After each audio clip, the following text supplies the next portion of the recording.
G'day, Adrian here from Goat Rodeo. Those of you who don't know us, we're a two-piece melodic sludge band from Nipaluna, Hobart, and I play the bass guitar and I play it through 3 amps, which I have my 3 amps here, and I thought I'd give you a rig rundown to just sort of show you how I make the sound that we make.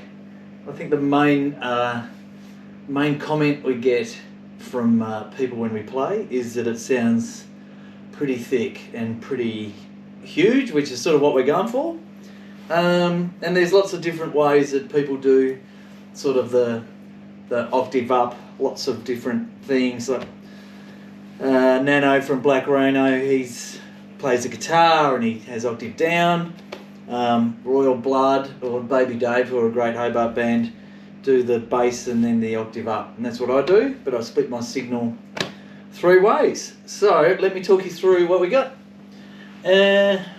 First of all, my main bass is this. This is an Edwards, which is a Japanese Fender knockoff. I can't remember what year it is, but I think it's sort of like maybe early 2000s or something. I don't normally buy instruments just the way they look, but this one, I walked into the shop and it just spoke to me, because I just love this seafoam green, or whatever this colour is. It's sort of close to seafoam green. Yeah, so it's just like a jazz bass. So it's got the thinner neck. It's just essentially like a Fender. Got the thinner neck, and it's got just the 2 J pickups, as they call them. It's a bit of a noisy bass. When we play, sound guys sort of go, "What's that noise?" And I go, "Oh yeah, no, that's my bass. It just sort of needs earthing out all the time." So it's one of those bands with all the effects going on that this probably doesn't help being a noisy bass as it is, but octave ups and 3 amps, we're sort of noisy anyhow. I did try noise suppression for a while, but it just wasn't really doing anything for me, so I stopped doing that. Yeah, so this is it. I like it's aesthetically, it's just, I love it. It just plays really well. I played in another band, play with my fingers, and it does that job beautifully. It weirdly slaps very well. Not that I do that in this band. I wouldn't subject many people to that. I play with a pick, so I use I think it's Tortex, Orange Tortex by Jim Dunlop. I've used these just as a guitarist, not a very good guitarist, for a long time. This one's really worn. I've got some fresh ones that I keep on one of these very cool little holders on the back. Yeah, so I obviously don't change them over very often. So yeah, so it's all pretty pretty handy, just playing with a pick, because when we play, sometimes I'm sort of playing sort of full chords, and other times it's just sort of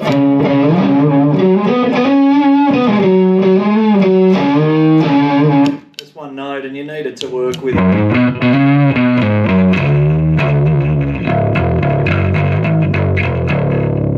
So it works, everything seems to work okay with the pick. So yeah, they're just sort of a bit thin, and they just sort of got a nice attack and sort of spring off the strings.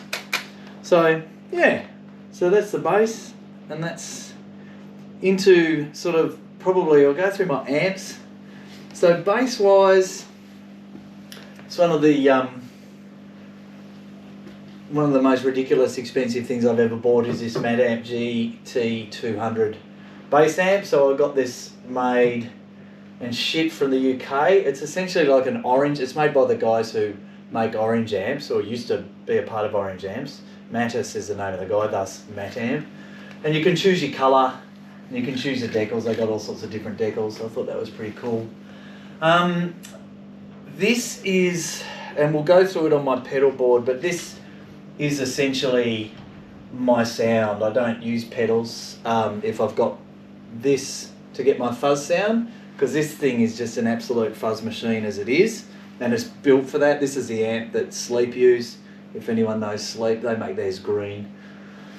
I wasn't tempted to do that, but it's just, you know, it's like 30 kilograms of tube goodness.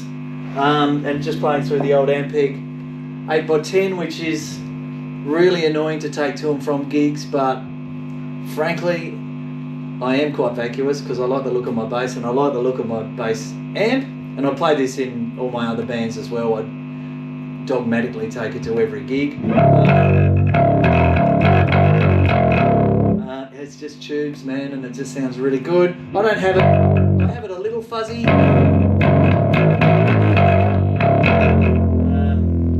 But not too fuzzy. I've got the drive on 6 there, and we don't have a lot of volume because I'm in my rumpus room. But you can fuzz these things right up.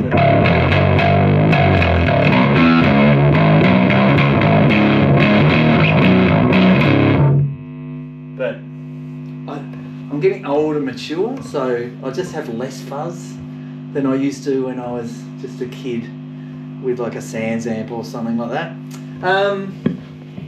My main sort of guitar sound comes from this PV Vintage 30. It's a 30 watt tube amp. It's noisy, the pots are scratchy, it's really annoying, but it sounds great. It's very loud for a 30 watt amp, and I have it on nearly nothing even when I do a gig. And that's going into, this is a Marshall 1x12, or a Goat's Ball because it's Goat Rodeo. Joel, our drummer, who's behind the camera at the moment, plays around with 3D printers and is a graphic designer, so he made this, and this is attached like so cool, like it's not just glued on, it's like goes in through the mesh and everything. It's freaking awesome. So it's a Goat's Ball because it's not a Marshall. This has got a Vintage 30 in it, so it's sort of like a, you know, a classic sort of a stoner sound, which is what I like, and it's sort of small. I don't have it like this on stage. I usually have one amp on one side of the stage and one on the other to give it a bit of width. But this is sort of my main.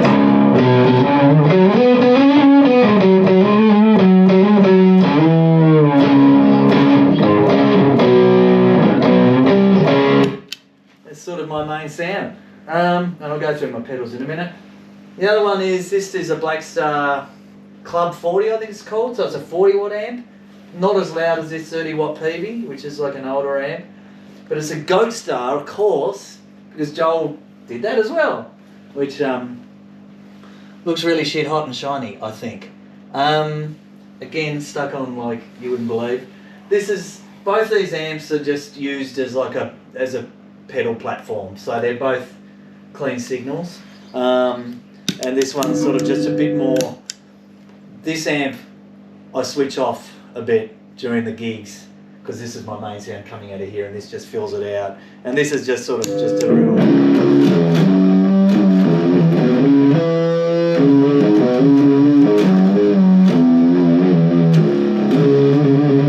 So that's just sort of a. I might turn that up a bit. Yeah, just a super fuzzy sound. Yeah, so all together they're all sort of sounding like.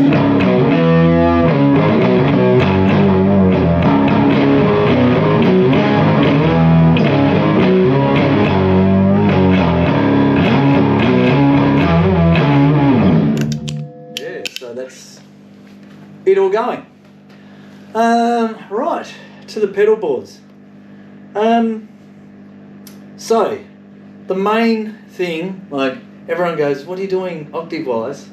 And pretty much anyone who knows, and apologies to anyone who doesn't use one, but the Electro Harmonix POG is just the industry standard octave pedal. So this is the start of my signal, so it comes out of my bass into the POG. I might move down here for this bit.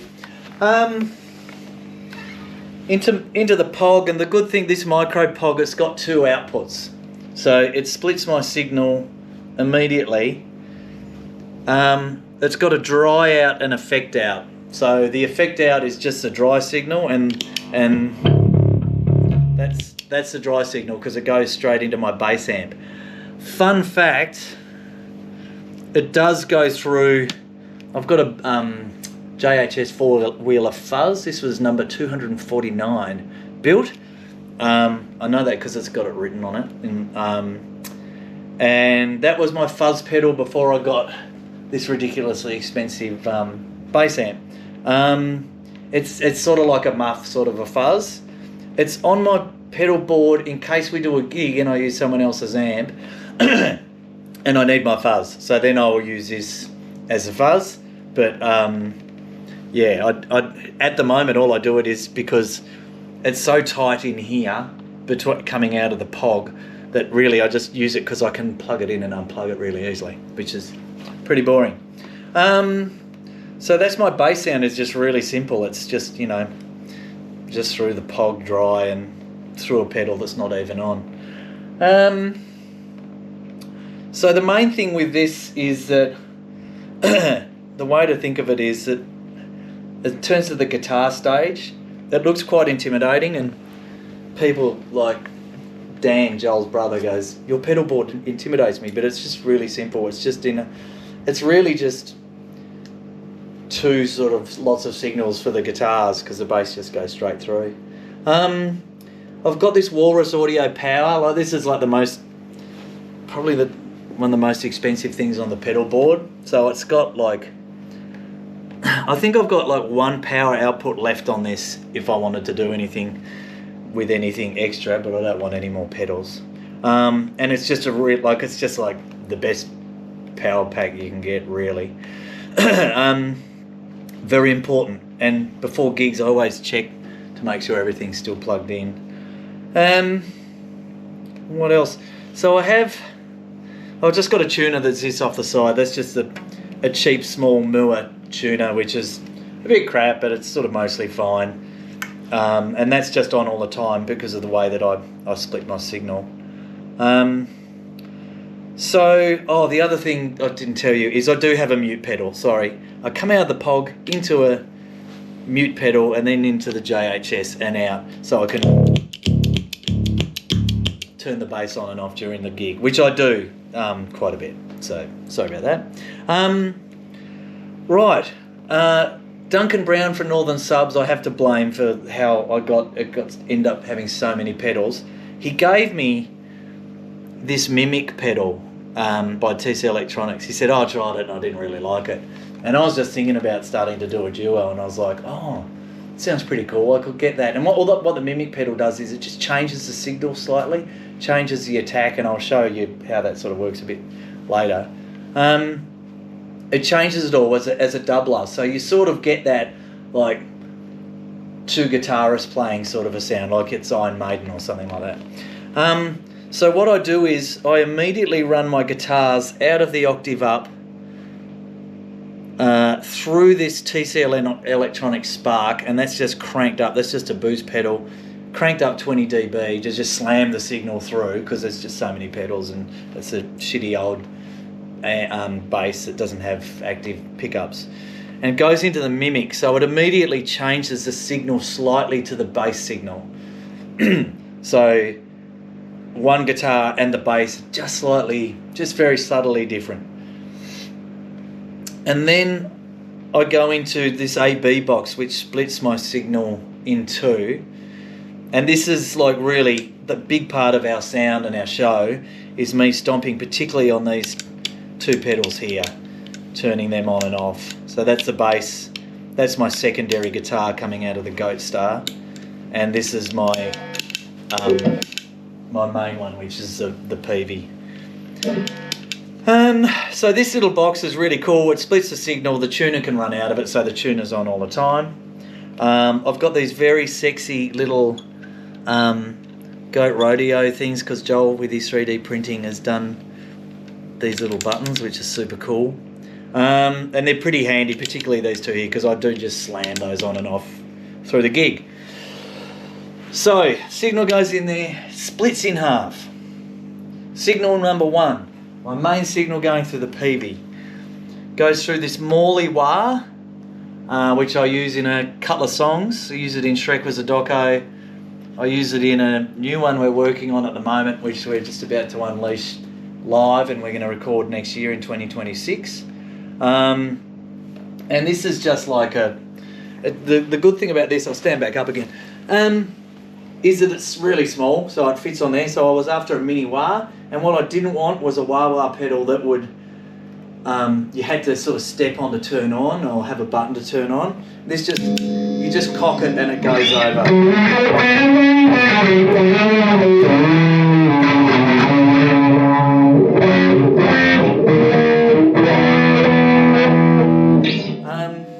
Yeah, so it goes into the wah, and then it goes into this Wilson Effects Stone Grasshopper, which I just picked up second hand off a dude in Hobart. This is like 3 pedals in one, and I use 2 of the pedals. So it's a fuzz, a drive, and a boost, and it's got all sorts of different outputs, and you can switch it so you can, like a classic thing to do is just run a drive into a fuzz, like lots of people do, and get like a massive tone. I just use the fuzz as the fuzz and the drive as a drive. 85% of the time I think I'm using just the fuzz sound in the band. So just...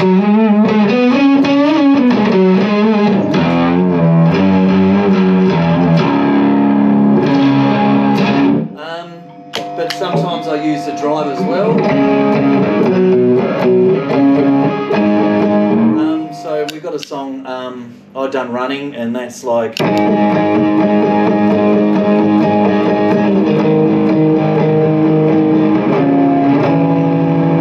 So you just get that drive.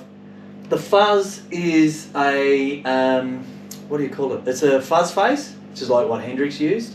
So it's like a really smooth, creamy fuzz. The drive, it's just a tube screamer. Everyone knows them. They're just sort of industry standard sort of things. Yeah, so a fuzz face and a tube screamer. I don't use the boost at all because it's just too problematic, and it's hard enough being a simpleton bass player. After that is like the 4th instrument of the band, which is this. It's an electro harmonics, is it? Maybe, yeah, an electro-harmonic small stone phaser, and we use this heaps in our recording, and it's just set at a really standard sort of a rate, and it just sounds sort of pretty...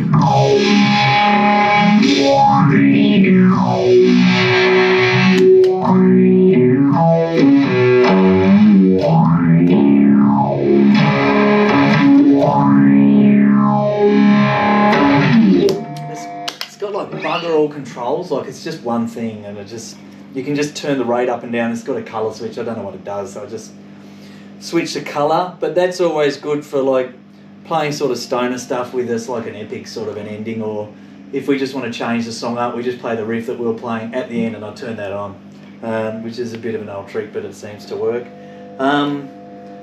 Yeah, but it's pretty crazy. I was given that by Barry from Mountains of Madness, which is my other band. He sort of couldn't control it, but I think he might want it back, because he goes, oh, it sounds really good with yours. It doesn't click when it was clicking with mine. So, Baz, if you do want it back, I will give it back to you, and I'll just go and buy one myself. But yeah, because people seem to have a problem with it, but mine's working fine. So, yeah, it's sort of...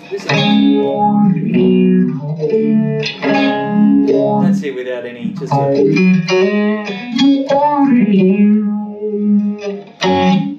yeah, so the clean sound, this is with no pedals. Aside from the bass is a smidgen out of tune, it just sounds pretty crap. So you really need something to cover up the sings when you're going octave up with the bass, I reckon, because it's not a guitar, it's just whatever it is. The next one is a Keeley Electronics Verbatrem. So it's a reverb and a tremolo. I'll use this in one song. I've got another one written where we're sort of playing around with it at the moment. Haven't quite got the song going right, but... So it's just a bit of a haunting sort of a... That's pretty basic. It's a reverb. I have sort of everything on 12 o'clock. Because it sort of sounds...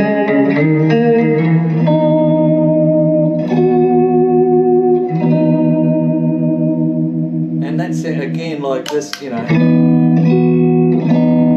this gets guess that doesn't sound too terrible, but this, yeah, it's just a nice sounding pedal.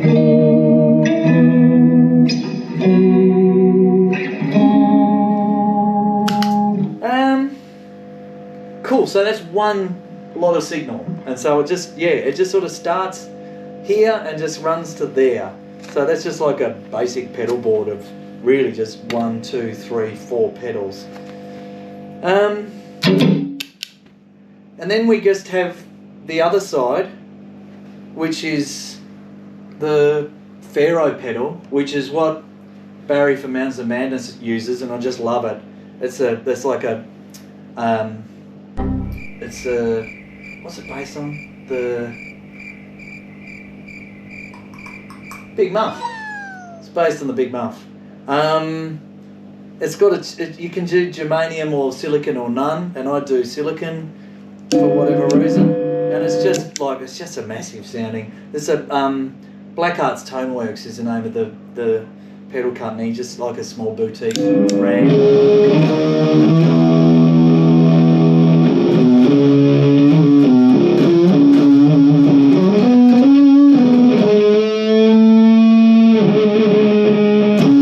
So just really singy and smooth and sounds pretty huge.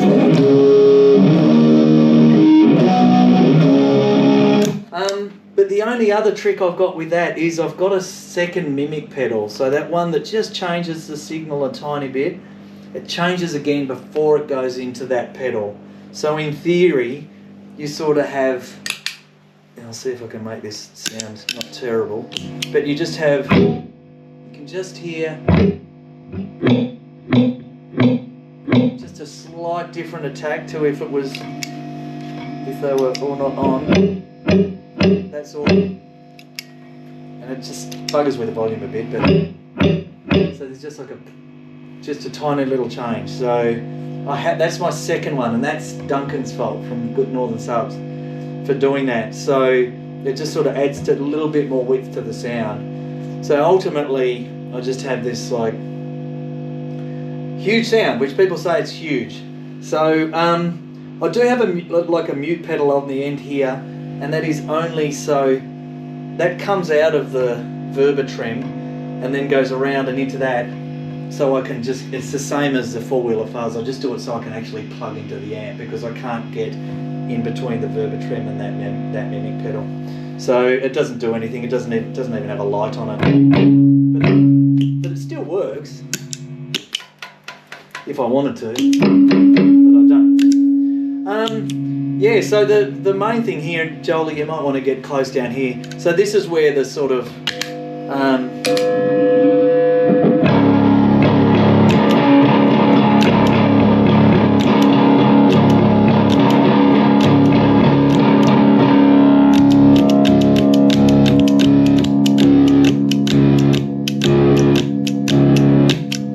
I just smash those two pedals all the time. So Joel's little Goat Rodeo pedal things are really cool. And I hit these ones on and off, so I've got them on there. I hit those ones on and off. Good thing about the Stone Grasshopper is you can sort of go fuzz to...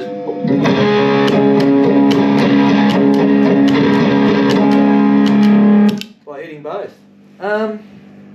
Yeah, and then, so that's sort of the rig, that's how it gets as big as it gets. I wish someone did more of these when I was learning to set up all my rig. But if I ever meet anyone who's doing a duo with octaves up, we always start talking about a POG straight away. The only other cool thing that I picked up from Paul Gilbert, who's like a shred guitarist if you don't know him, is that he's got this, like he travels around the world with a soft case like this, and he has like, this is like a double soft case. And so I put my bass in the bottom one, and then I put my pedal board in the top one. So it's shaped like a guitar. So that's what I saw him do that on a something or other. Probably a rig rundown.